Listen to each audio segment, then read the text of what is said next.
Hello friends, how are you? In our last classes we discussed about the Indian cosmology. That means the Indian concept of origin of universe. Okay? Now in today's class let us start to our second theory related about the origin of universe, that is theory of biocentrism. The theory of biocentrism.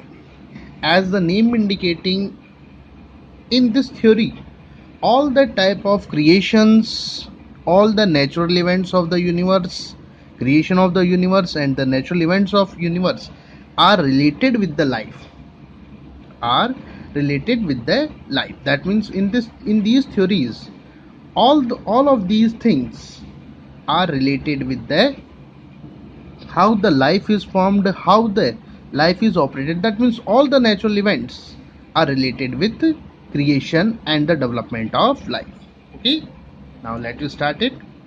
In 20th century, many scientists concluded that creation and working of universe cannot explain by only on the basis of physics rules.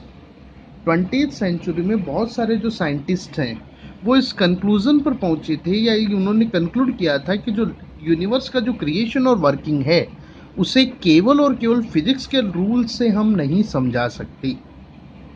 मतलब केवल physics laws जो हैं उनकी basis पर अपन universe का creation, universe की working, वो सब हम नहीं बोल सकते जो मॉडर्न साइंस में अपन आगे एक बिग बैंग थ्योरी पढ़ेंगे जिसके अकॉर्डिंग ये बात की गई। तो केवल वही नेचर में वर्किंग के लिए रेस्पॉन्सिबल है, ये हम एक्सेप्ट नहीं कर सकते। They thought that whole universe is made up by single unit. जो बायोसेंट्रिज्म के जो लोग जो फिजिक्स के रूल्स वाले जो लोग हैं वो ये बोलते हैं कि जो यूनिवर्स जो है वो एक सिंगल यूनिट से बना हुआ है। बायोसेंट्रिज्म के जो बिलीवर्स हैं वो ये मानते हैं कि जो यूनिवर्स है वो सिंगल मटेरियल से बना है। The knowledge of the consciousness has originated from this single substance. जो नॉलेज या जो हमारा जो कॉन्शियसनेस है, चेतना जो है, वो इसी सिंगल सब्सटेंस से ऑरिजिनेट हुई है। Got it? A group of scientists also accepted that objects which are present in the world looks different but actually they are related with each other. इसके अलावा जो साइंटिस्ट का एक ग्रुप जो है वो ये बिलीव करने लग गया है कि जो आज अपन जो डिफरेंट टाइप की जो ऑब्जेक्ट्स देखते हैं, डिफरेंट टाइप के जो ऑर्गेनिजम्स देखते हैं जो वर्ल्ड में मौजूद हैं और हमें अलग अलग दिखाई देते हैं, वो सभी एक दूसरे के साथ रिलेटेड हैं। वो क्या है? एक दूसरे के साथ रिलेटेड हैं।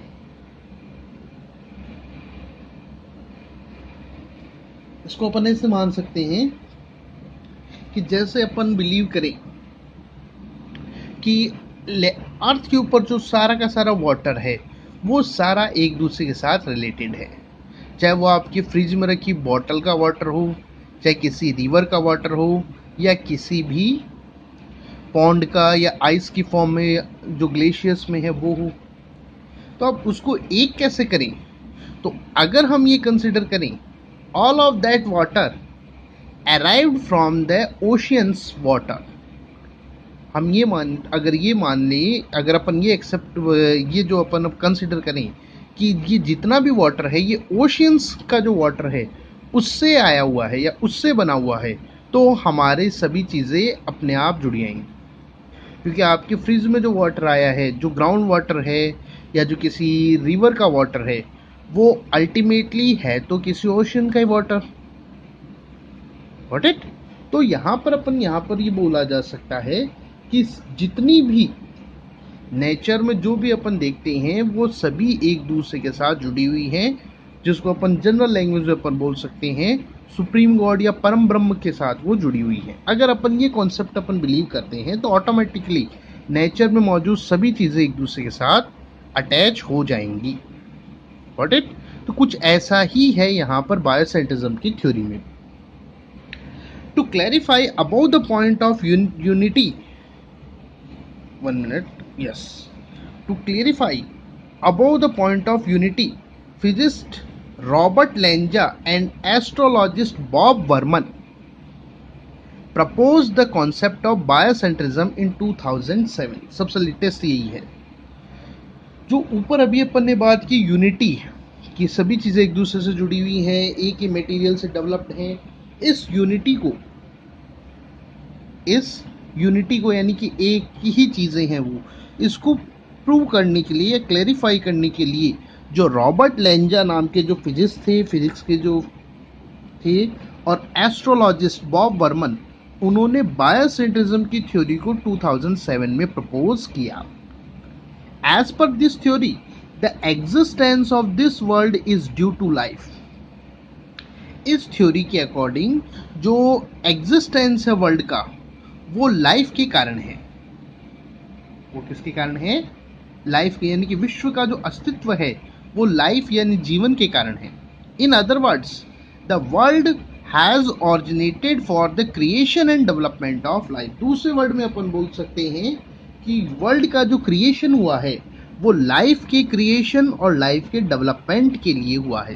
दैट मीन्स वर्ल्ड में जो भी चीज़ें बनी हैं, चाहे वो अर्थ पर लैंड की बात कर लें, चाहे सन वगैरह किसी की बात कर लें अपन, वो सब लाइफ की क्रिएशन के लिए वो बने हैं।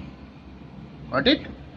और consciousness is the only part to understand the nature. और जो कॉन्शियसनेस है वही एकमात्र पाथ है, रास्ता है, जिससे हम नेचर को अंडरस्टैंड करते हैं। Without consciousness the world can not be imagined. Without consciousness के बिना हम वर्ल्ड को इमेजिन नहीं कर सकते। तो कॉन्शियसनेस तो लिविंग ऑर्गेनिजम्स में ही होती है, तो मतलब कहाँ पर पहुंच गए हैं ये? They reaches at living organisms. Got it? और इनके अकॉर्डिंग वर्ल्ड में जितनी भी चीजें हैं, जो कुछ भी क्रिएटेड है, जो कुछ भी होता है वर्ल्ड में, जो कुछ भी अपन देखते हैं, वो सारा का सारा जो है वो किसके साथ अटैच्ड है? विद द कॉन्शियसनेस या with the life. Got it? तो विदाउट लाइफ जो है वर्ल्ड को हम एक्सेप्ट नहीं कर सकते। अब ये जो पॉइंट है ये फिजिक्स के लॉज के अपोजिट है, क्योंकि फिजिक्स जो है वो किसी कॉन्शियसनेस को कंसिडर नहीं करती, उसके अकॉर्डिंग कोई कॉन्शियसनेस नहीं है। लेकिन जो इंडियन कॉन्सेप्ट है और जो बायोसेंट्रिज्म है, ये कॉन्शियसनेस को सेंट्रल सब्जेक्ट के तौर पर ये देखते हैं। ठीक? तो इनके अकॉर्डिंग नेचर में जितनी भी चीजें हैं, जो कुछ भी हो रहा है या जो कुछ भी हुआ या जो कुछ भी होगा, all of that is related with the development of life, and for the development of life consciousness is necessary. Got it? This theory is mix up of various aspects of the science like the physics, philosophy, psychology and various other। ये जो theory है biocentrism, ये science की बहुत सारे जो aspects हैं, अलग अलग जो फील्ड्स हैं, उनका मिक्सअप है। यानी कि इसमें बहुत सारे चीज़ों को जोड़ा हुआ है, जिसमें फिजिक्स की बात भी है, फिजिक्स के लॉज भी हैं, फिलॉसफी भी है, दर्शन शास्त्र जिसको अपन बोलते हैं किसी चीज़ को देखने का जो हमारा आइडिया है, इसके अलावा साइकोलॉजी भी है। बहुत सारे जो एस्पेक्ट्स हैं वो सभी इसमें इंक्लूड किए गए हैं। Most of the physicist believe that Lenja's concept is influenced by ancient mysticism। बहुत सारे जो फिजिक्स के जो प्रोफेसर्स वगैरह जो हैं वो मानते हैं कि जो रॉबर्ट लेंजा का ये जो कॉन्सेप्ट है बायोसेंट्रिज्म, ये एंशिएंट जो माइस्टिज्म है, यानी कि प्राचीन रहस्यवादी विचार, रहस्यवादी मतलब जिसमें कोई बहुत गहरा कोई मतलब सोच वगैरह डली हुई हो, कोई फिजिक्स का उसके साथ कोई जुड़ाव नहीं, साइंटिफिक एक्सपेरिमेंट्स के साथ कोई जुड़ाव नहीं है, एक सोच जो है पुरानी टाइम की, उससे ये इन्फ्लुएंस्ड है। Hence they did not give any attention on it. इसलिए उन्होंने जो बायोसेंट्रिज्म की थ्योरी है उस पर कोई अटेंशन नहीं दिया था। But later on many scientist attempt to explain this theory. लेकिन उसके बाद बहुत सारे जो साइंटिस्ट हैं उन्होंने इस थ्योरी का एक्सप्लेन करने का अटेम्प्ट किया बाय मॉडर्न साइंस। जो मॉडर्न साइंस है, इनकी जो साइंस की जो फिलॉसफी है, सॉरी फिजिक्स है, या जो और बहुत सारे साइंस के जो एस्पेक्ट्स हैं, उनकी बेसिस पर बायोसिटिज्म की थ्योरी को एक्सप्लेन करने के अटेम्प्ट किए गए। They presented the fact on the basis of rational quantum mechanics. उन्होंने जो रेशनल क्वांटम मैकेनिक्स है, यानी कि संबंध, जो क्वांटम मैकेनिक्स जो है, संबंधवादी क्वांटम मैकेनिक्स, संबंधात्मक, यानी कि जो डिफरेंट चीज़ें हैं फिजिक्स की, उन क्वांटम मैकेनिक्स की, उनको जोड़ने वाली, उसकी बेसिस पर या उसके जो फैक्ट्स हैं वो बायोसिटिज्म के फेवर में उन्होंने एक्सप्लेन किए या बायोसिटिज्म के फेवर में उन्होंने दी। Got it? According to biocentrism, there is no existence of place and time concept of Einstein. बायोसिटिज्म के अकॉर्डिंग जो अल्बर्ट आइंस्टाइन का जो प्लेस टाइम कॉन्सेप्ट है, अल्बर्ट आइंस्टाइन का जो प्लेस टाइम कॉन्सेप्ट है कि अर्थ पर्टिकुलर जो वर्ल्ड है वो particular place particular time create हुआ, इस तरीके से जो है, जिसमें बोला जाए 13.8 बिलियन ईयर्स अगो ये इस तरीके से एक सिंगल मटेरियल था, और वो जो चीज़ें हैं उन चीज़ों को ये बिल्कुल एक्सेप्ट नहीं करती। All of these are sense of human consciousness. इसके अकॉर्डिंग ये जितनी भी जो हमारा नॉलेज है वो केवल और केवल हमारा जो कॉन्शियसनेस है उसके सेंसेस हैं, उसकी अनुभूतियां, या जो हम महसूस करते हैं, जैसा हमने महसूस किया उस हिसाब से हमने उनको एक्सप्लेन किया। तो ये इस चीज़ पे बिलीव करती है। Lanza believes that many puzzles of the physics like the microbalance constant of various forces, harmony of various laws of natural world, etc. can be understood by consciousness. Robert Lenja के according nature में जो हम बहुत सारे जो puzzles जो अपन देखते हैं फिजिक्स की, जैसे कि micro balancing concept of the various forces, जो बहुत सारे जो फोर्सेस हैं, आप हायर क्लास में पढ़ेंगे इन चीज़ को, उनके लिए माइक्रो बैलेंस कांस्टेंट जो दिया जाता है उसको, या हार्मोनी ऑफ नेचर और नेचुरल वर्ल्ड में जो हार्मोनी है, मतलब किस तरीके से लिविंग ऑर्गेनिजम्स एक दूसरे से कनेक्टेड हैं, how the living organisms are connected with each other.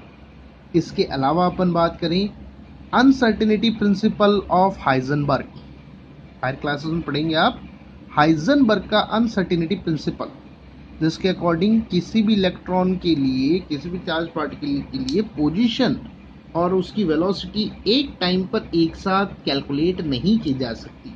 इसे बोलते हैं हाइजेनबर्ग अनसर्टेनिटी प्रिंसिपल। वो या एक फिजिक्स के अंदर आप हायर क्लासेस में पढ़ेंगे डबल स्लिट एक्सपेरिमेंट।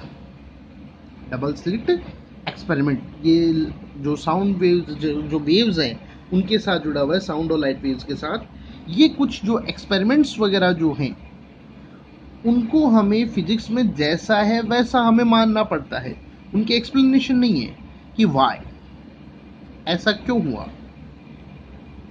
क्योंकि वो एक तरीके से यूनिवर्सल ट्रुथ के तौर पर उनको अपन यूज करते हैं। लेकिन रॉबर्ट लेंजा ये कहते हैं कि अगर हम कॉन्शियसनेस को कंसिडर करें, यहाँ पर अगर हम कॉन्शियसनेस को कंसिडर करते हैं तो इन लॉज को अच्छी तरह से, या ये जो फिजिक्स की जो पजल्स हैं उनको अच्छी तरह से समझाया जा सकता है। Lanza believes complete physics can be united together, यानी कि unified field theory by keeping life और consciousness in the centre. Albert Einstein के टाइम से ही जितनी भी फिजिक्स है उसको सभी को एक साथ लाने की ट्राई की जा रही, जिसको अपन बोलते हैं unified field theory. Unified field theory यानी कि साइंस के सभी लॉज एक साथ अप्लाई किए जाएं, एक जगह पर उनको, एक सेंटर पॉइंट पर उनको सभी को एक दूसरे के साथ कनेक्ट किया जाए, तो इसे बोलते हैं अपन यूनिफाइड फील्ड थ्योरी। लेंजा ये मानते हैं, अच्छा उससे पहले ये बात करें तो अल्बर्ट आइंस्टाइन के टाइम से ही ये अटेम्प्ट किया जा रहा है कि उन सभी को एक साथ लाया जा सके, जैसे एक अम्ब्रेला होता है, अम्ब्रेला में जो उसकी लोहे की जो वायरिंग्स हैं, जिनको अपन ताड़ियाँ बोलते हैं, वो अलग अलग हैं, लेकिन एक जो लोहे का जो बीम है उसके ऊपर वो सभी एक दूसरे के साथ जुड़ी हुई हैं, जिसके कारण से एक अम्ब्रेला बनता है। तो साइंटिस्ट ये ट्राई कर रहे हैं फिजिक्स के कि वो सभी एक दूसरे के साथ, जैसे अम्ब्रेला में एक पॉइंट पे जुड़ी रहती हैं, वैसे साइंस की सभी ब्रांचेस जुड़ सके, लेकिन ये ऐसा पॉसिबल नहीं हो पाया। लेकिन लेंजा ये बोलते हैं कि अगर हम वो जो पोल, जो उसका अम्ब्रेला का ये जो पोल है जिस पर सभी जो आकर जुड़ती हैं, वो अगर हम कॉन्शियसनेस को माने, उस चीज को अगर अपन कॉन्शियसनेस या लाइफ अपन मान लेते हैं, सेंटर में उसको मान ले, तो वो सभी एक दूसरे के साथ जुड़ जाएंगी। Got it?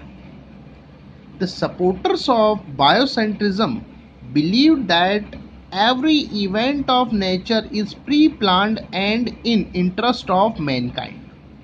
जो बायोसेंट्रिज्म के जो सपोर्टर्स हैं वो ये मानते हैं कि नेचर में जो कुछ भी इवेंट्स होते हैं वो सभी प्री प्लान्ड है, पहले से ही वो निर्धारित है, और मैनकाइंड के यानी कि मनुष्य के, ह्यूमंस के इंटरेस्ट या उसके डेवलपमेंट बोल सकते हैं या उसके हित के अंदर वो होते हैं।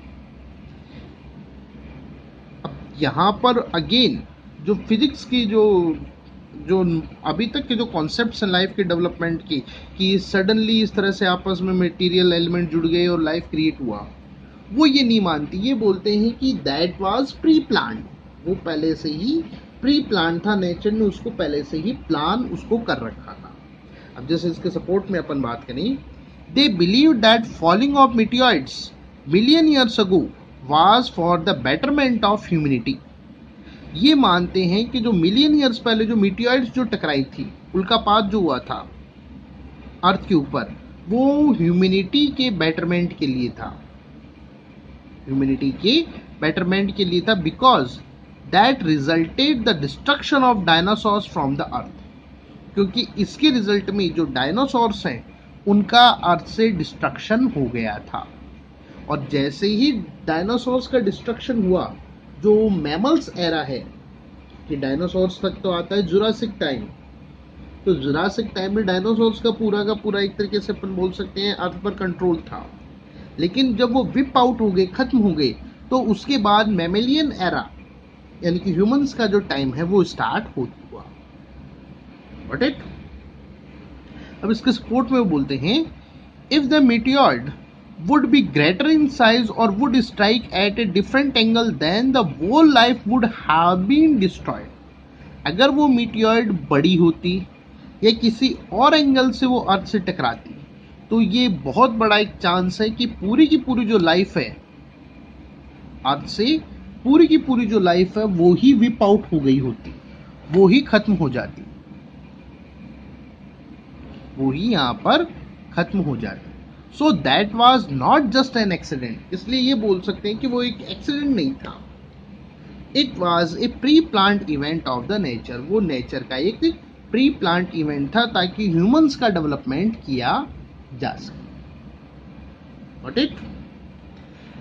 Physicists like the Wheeler also believe that the development is pre-planned. Physics के ही कुछ साइंटिस्ट जैसे कि व्हीलर हैं, वो ये बिलीव करते हैं कि जो डेवलपमेंट है वो प्री प्लान होता है। वो कैसा होता है? प्री प्लान होता है। The theory of biocentrism does not accept Darwin's concept of evolution. जो बायोसिटिज्म की थ्योरी है वो डार्विन के कॉन्सेप्ट, इवोल्यूशन के कॉन्सेप्ट को एक्सेप्ट नहीं करती।